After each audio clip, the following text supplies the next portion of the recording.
اسی لیے آقا فرماتے ہیں روزے دار کو دو خوشی ہے، ایک تو افطار کے وقت، دوسرا لقائے رحمان کے وقت، خدا کی زیارت کے وقت۔ صحابہ نے پوچھا آقا ہم اللہ کی زیارت کیسے کریں گے؟ آقا فرماتے ہیں جیسے تم آسمان پہ چاند دیکھتے ہو بلا تمثیل، اسی طرح تم خدا کی زیارت کیا کرو گے۔ یہ روزے داروں کی شان ہے۔ آج کے روزے کیا ہے؟ جس میں جھگڑا، جس میں غیبت، جس میں چگلی، جس میں فساد۔ روزے کو عادت مت بناؤ، روزے کو عبادت بناؤ۔ احساس مٹ گیا، عبادتوں کا احساس مٹ گیا، گناہوں کا احساس ختم ہو گیا۔ جب تک کہ لوگوں میں گناہوں کا احساس زندہ تھا وہ عبادت کر کے بھی اللہ سے ڈرتے تھے، وہ عبادت کر کے بھی رب کی بارگاہ میں آنسو بہاتے تھے کہ مولا میں تو حق ادا نہ کر سکا۔ لیکن آج احساس نہیں ہے، اس لیے لوگ ہنستے ہنستے افطار کرتے ہیں۔ حالانکہ صحابہ کا معمول تھا جب افطار کا وقت آتا وہ ہاتھوں کو اٹھا کر کے روتے اور کہتے مولا روزہ تو چلا گیا لیکن روزے کا حق نہ ادا ہو سکا، آنسو بہاتے ڈرتے۔ لیکن آج ایسا کچھ بھی نہیں ہے، ہماری ساری نیتیں تو دسترخوان پہ لگی ہوتی ہے افطار کے وقت۔ آئیے ایک بات نکل آئی، احساس گناہ۔ کیا ہے احساس گناہ؟ آقا نے فرمایا نا کہ جب رمضان شریف کا حق ضائع کر دو گے تو اللہ تم سے عزت کو چھین لے گا، تم ذلیل و رسوا ہو جاؤ گے۔ احساس ختم ہے گناہ کا، اسی لیے رمضان شریف میں بھی گناہ کرتے ہیں، اور گناہ کر رہے ہیں تو ذلیل ہو رہے ہیں۔ احساس کسے کہتے ہیں؟ احساس یہ ہے کہ میں نے کیا کیا، چھوٹے سے گناہ کو بڑا سمجھنا میں نے کیا کیا۔ ایک خاتون بارگاہ رسالت میں آئی اور عرض کیا یا رسول اللہ مجھ سے زنا ہو گیا ہے، میں نے بہت بڑا جرم کر لیا ہے، آپ مجھ پہ حد لگا دیں، حد جاری کر دیں تاکہ میں گناہ سے پاک ہو جاؤں۔ اللہ کے حبیب نے احساس گناہ دیکھ کر کے فرمایا کہ جا ابھی تیرے پیٹ میں بچہ ہے، تیرے جرم کی سزا تیرے پیٹ کے بچے کو نہیں دی جا سکتی، اگر تجھ پہ حد لگے گی تو وہ بچہ بھی ختم ہو جائے گا، جب بچہ پیدا ہو جائے اس کے بعد آنا۔ بچہ پیدا ہو گیا تو وہ لے کر کے آئی، آقا فرماتے ہیں تیری جان چلی جائے گی تو اس کی پرورش کون کرے گا، اس کو دودھ کون پلائے گا؟ جا اس کو دودھ پلا اس وقت تک جب تک یہ کھانے نہ لگے۔ وہ بچے کو 2 سال تک دودھ پلاتی رہی، اور جب بارگاہ رسالت میں آئی تو بچے کے ہاتھ میں روٹی کا ٹکڑا دے کر کے آئی۔ بچہ روٹی کھا رہا تھا، عرض کی آقا مجھ پہ حد جاری کریں تاکہ میرا گناہ جو میرے دامن پہ لگا ہے وہ دھل جائے۔ حضور نے 3 مرتبہ اس کو اپنے دروازے سے ٹالا، اگر کوئی دوسرا ہوتا اس کو ڈھیل دی جاتی تو وہ بھاگ جاتا، دوبارہ پلٹ کرنا آتا، لیکن احساس گناہ تھا، گناہ کا احساس تھا کہ یہاں گناہ مٹ جائے تاکہ وہاں جواب دینے سے بچ جاؤں۔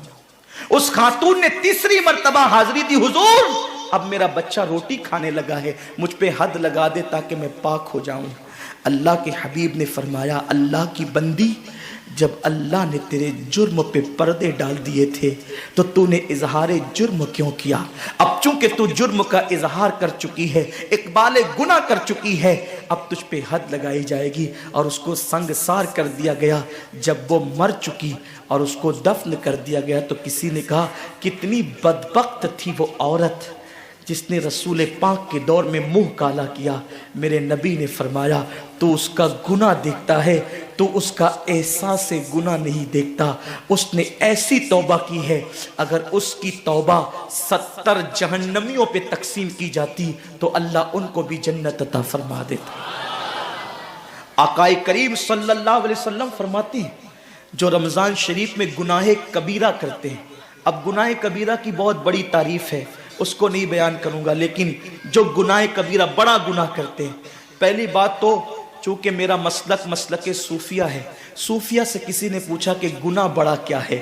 امام غزالی فرماتے ہیں نہ کوئی گناہ چھوٹا ہے نہ کوئی گناہ بڑا ہے، بات تو یہ ہے جس گناہ پر خدا تیری پکڑ کر لے وہی گناہ سب سے بڑا ہے، اور جس نیکی پر خدا تجھے بخش دے وہی نیکی سب سے بڑی ہے۔ کسی گناہ کو چھوٹا سمجھ کے مت کرو، پتہ نہیں وہ کس گناہ پہ ناراض ہو جائے۔ تو اللہ کے حبیب صلی اللہ علیہ وآلہ وسلم فرماتے ہیں جو رمضان شریف میں بڑا گناہ کبیرہ گناہ کرتے ہیں سال بھر تک فرشتے اس پہ لعنت کرتے رہتے ہیں، اور اگر اسی سال اس کو موت آ جائے، اسی سال جس نے ماہ رمضان میں گناہ کبیرہ کیا تھا، اس نے بڑا گناہ کیا تھا، اب بڑے بڑے گناہوں کو گنایا گیا، مثال کے طور پر کسی عورت پر غلط نیت سے نظر ڈالنا یہ گناہ کبیرہ ہے، جھوٹی قسم کھانا یہ گناہ کبیرہ ہے، ناپ تول میں کمی کرنا یہ گناہ کبیرہ ہے، کسی کو دیکھ کر اس کا مذاق اڑا کے دل دکھانا یہ گناہ کبیرہ ہے، کسی کی امانت میں خیانت کرنا یہ گناہ کبیرہ ہے، ماں باپ کا دل دکھانا یہ گناہ کبیرہ ہے، کفر کرنا یہ گناہ کبیرہ ہے، بلکہ اکبر الکبائر ہے۔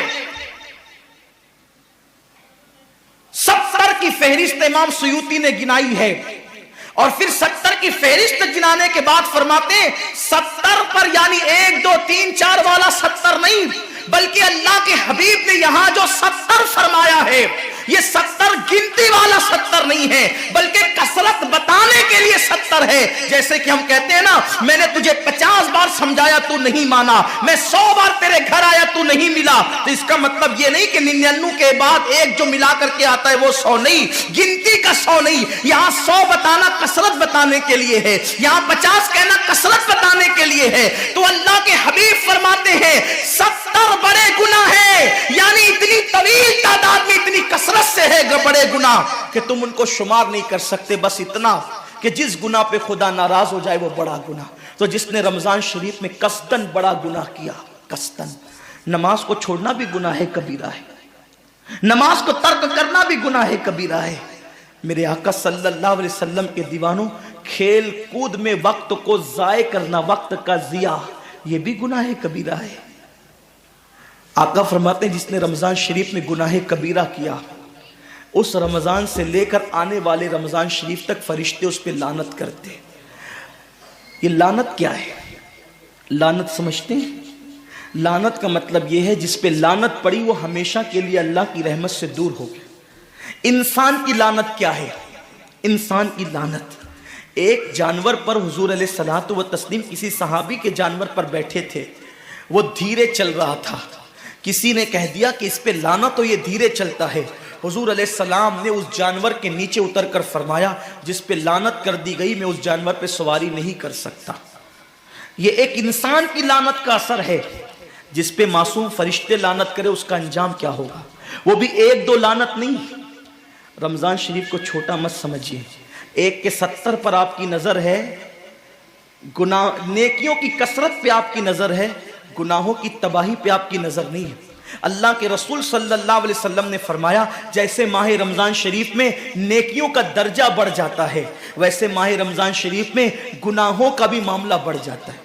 یعنی اگر رمضان شریف میں تم 1 گناہ کرو گے تو اور دنوں کے اندر جو گناہ کرتے تھے اب اس گناہ سے زیادہ تمہیں عذاب دیا جائے گا، کیونکہ آپ نے ماہ رمضان کی حرمت کو پامال کیا ہے، آپ نے ماہ رمضان شریف کی عزت کو پامال کیا ہے۔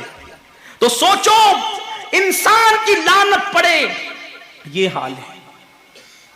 تو جس پہ فرشتوں کی وہ بھی 1 2 نہیں، پورے سال تک فرشتے لعنت کرتے ہیں، اور اللہ کے نبی صادق و مصدوق نبی نے فرمایا کہ اگر وہ اسی سال رمضان شریف آنے سے پہلے مر جائے تو اس کے پاس کوئی نیکی نہیں ہوگی جو اس کو جہنم کی آگ سے بچا سکے، اور اس کا ٹھکانہ تو جہنم ہی ہوگا۔